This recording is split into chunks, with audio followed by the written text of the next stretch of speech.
This is a sort of an ante-room with the log burner, which I'm just not going to attempt to heat this place up. It's now about 12 degrees in here. I thought I had sealed up the roof, but in two places it's still coming through, but the rain is just incredible. So that's a window up there. I think I've stopped it here, or at least I have caused, it was huge. It was a huge leak there. So I've still got work to do up there.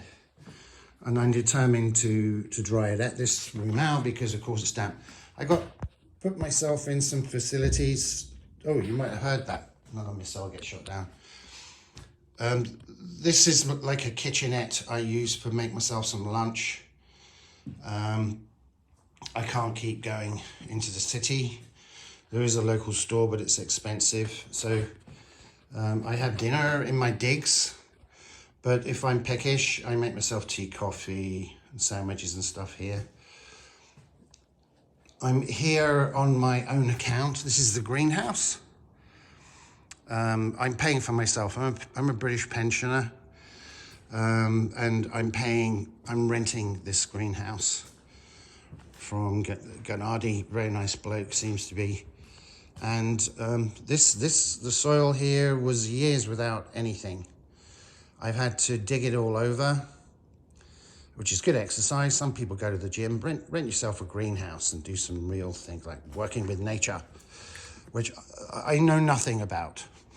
This has been a huge learning curve. All along here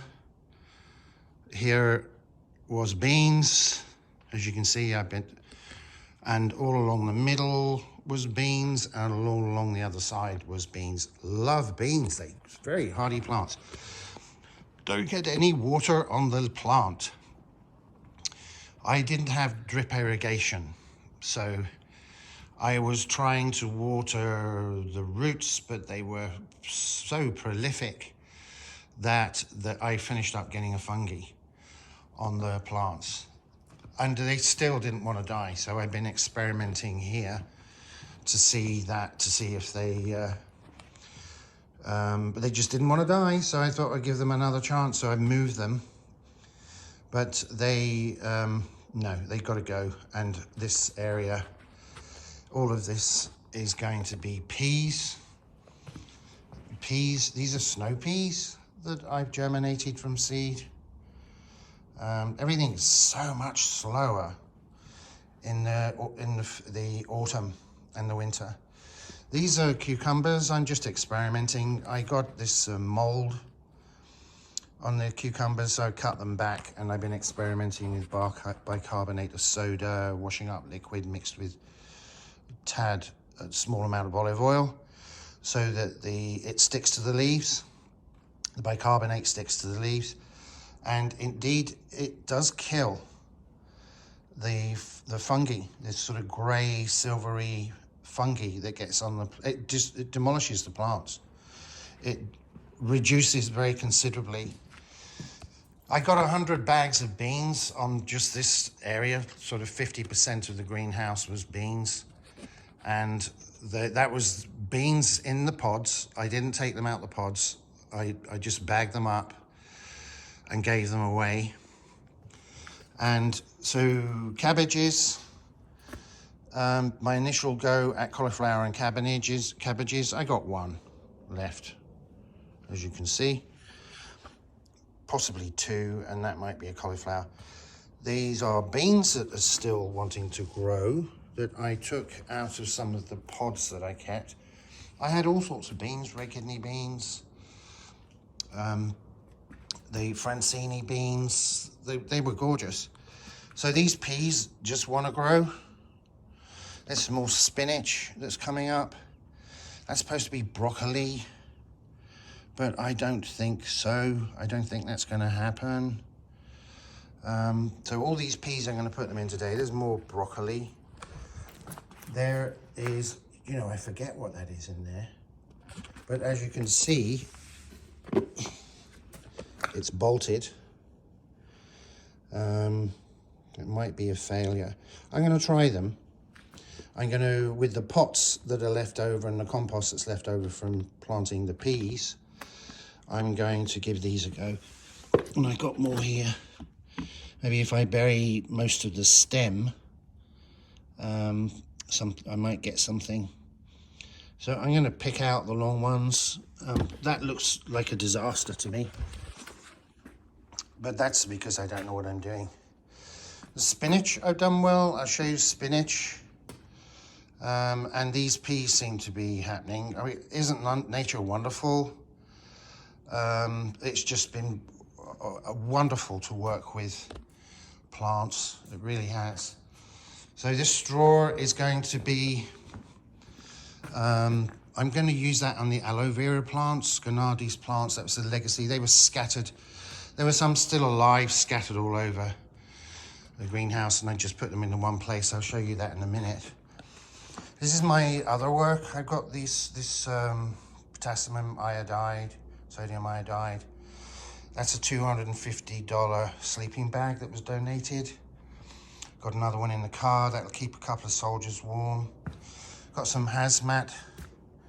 I get those to the hospital. Suits.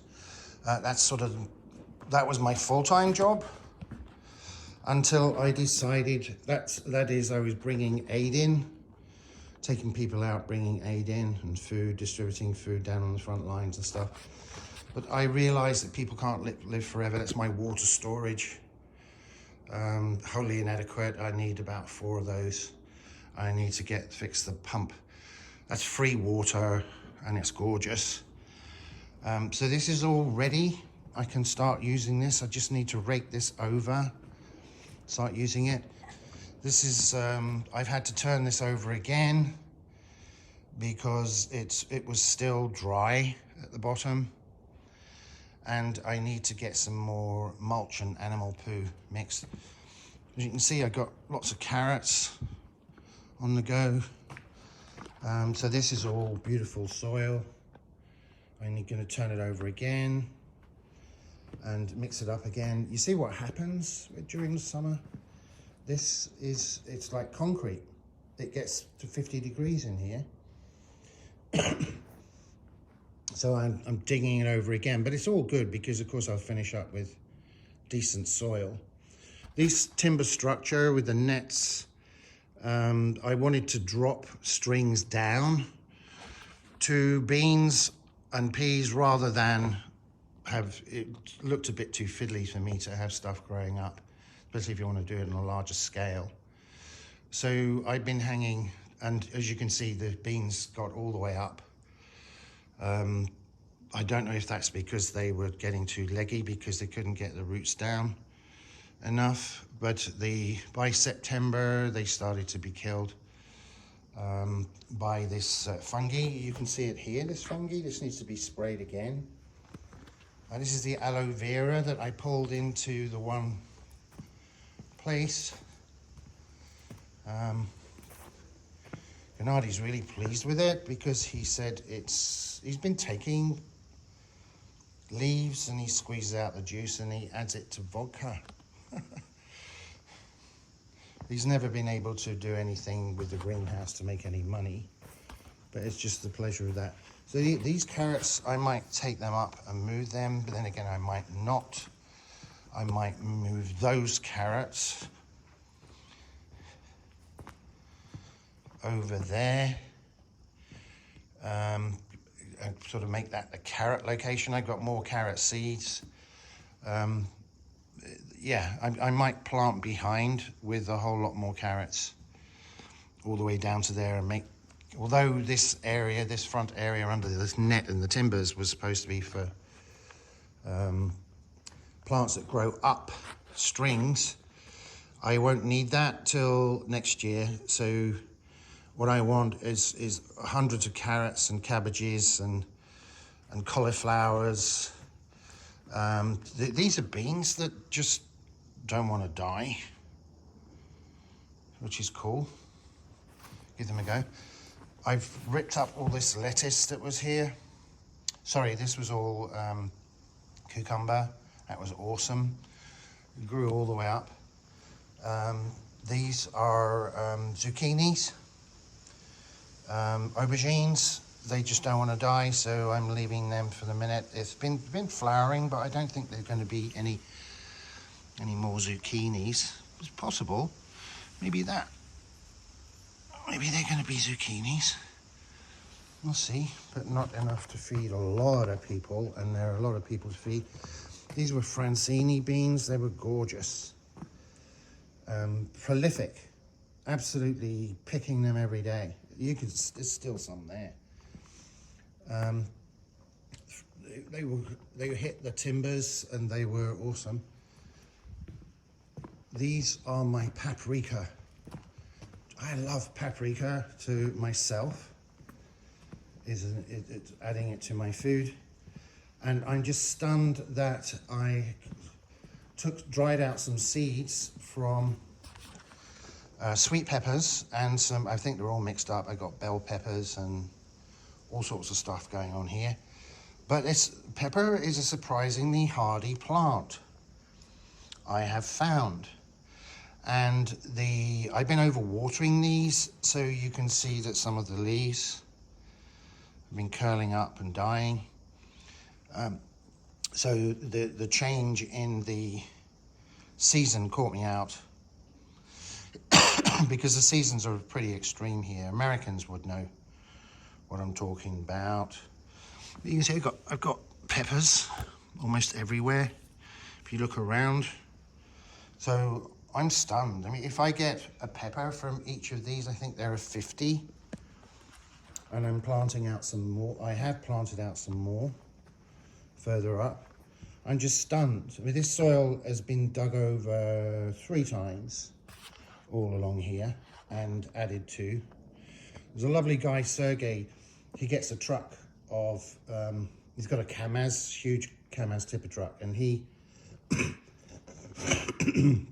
it's about $200. It's 7,000 hryvnia, which is probably a bit more, but he fills it up and he dumps that at his place, and I just go along with my bags, and his sons help me to fill them up, and he charges me about 400 hryvnia, which is peanuts for such. It's been heated up, so weed seeds or the original seeds have been killed.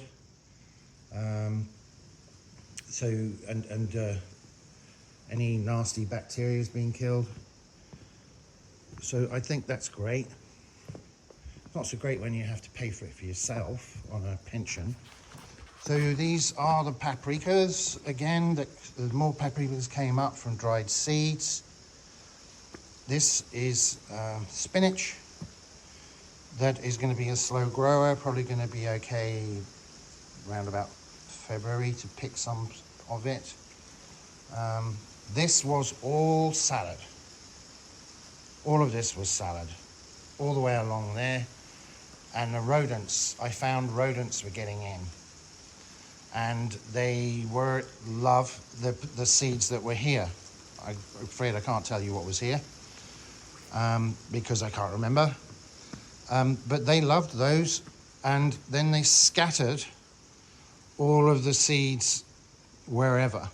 So I don't know what are salads and what's weeds here. So I've got to separate this all out and create some sort of rationale so that each individual salad can benefit from its own space. My frogs loved it. Is it frogs or a mouse?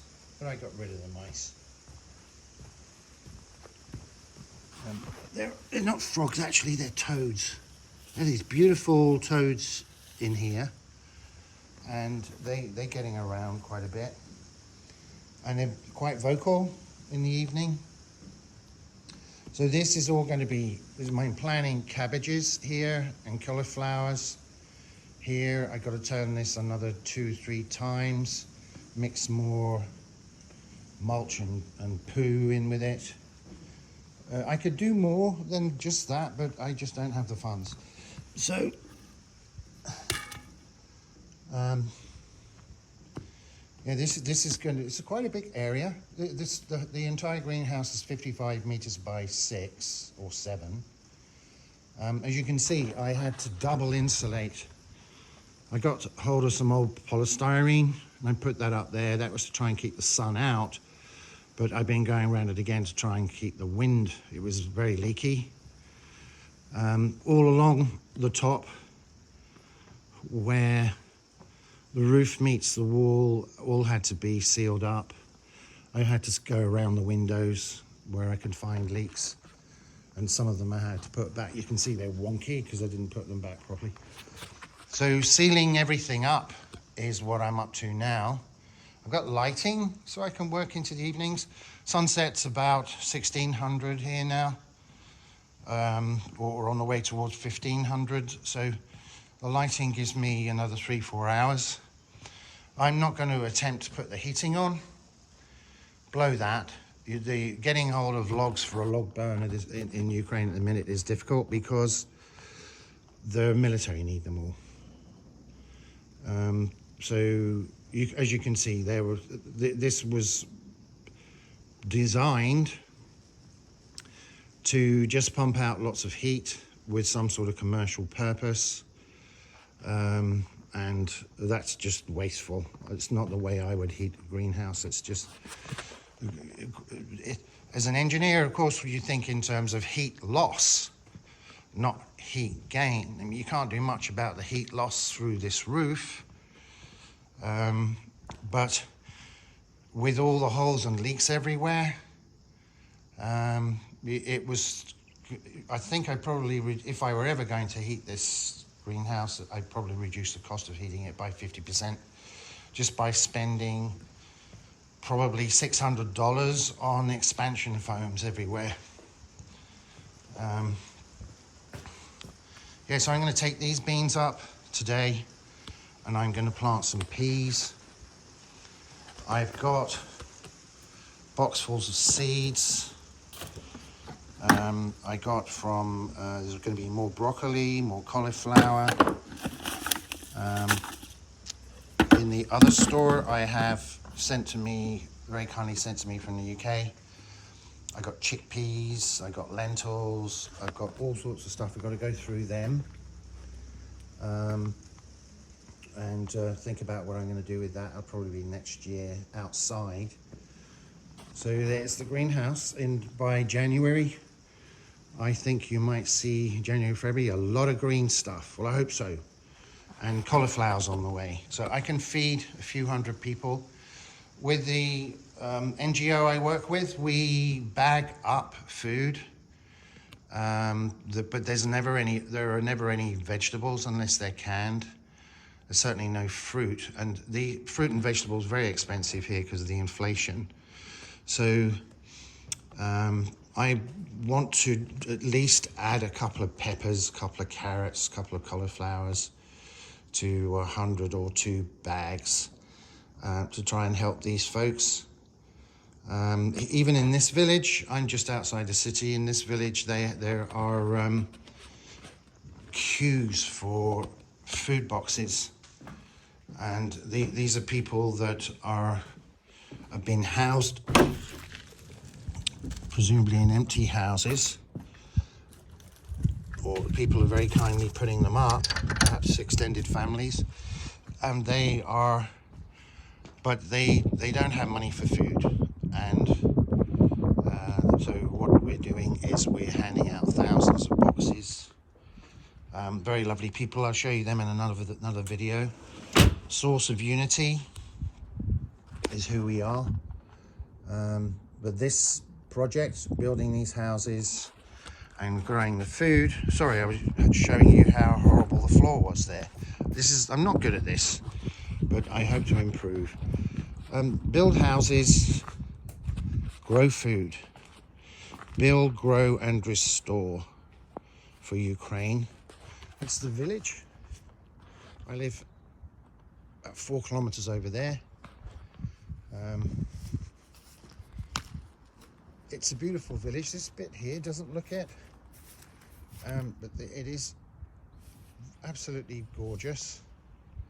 If you go, I'm on the edge, southernmost edge, where the winds blow. Everything's about face here. wherever else I've been, it's south is where the sun is. Go south, it's warmer. Don't go north. But in Ukraine, it just doesn't matter where you are. It's scorching hot in the summer, and it's ice cold in the winter. So there you are. I hope folks can help me.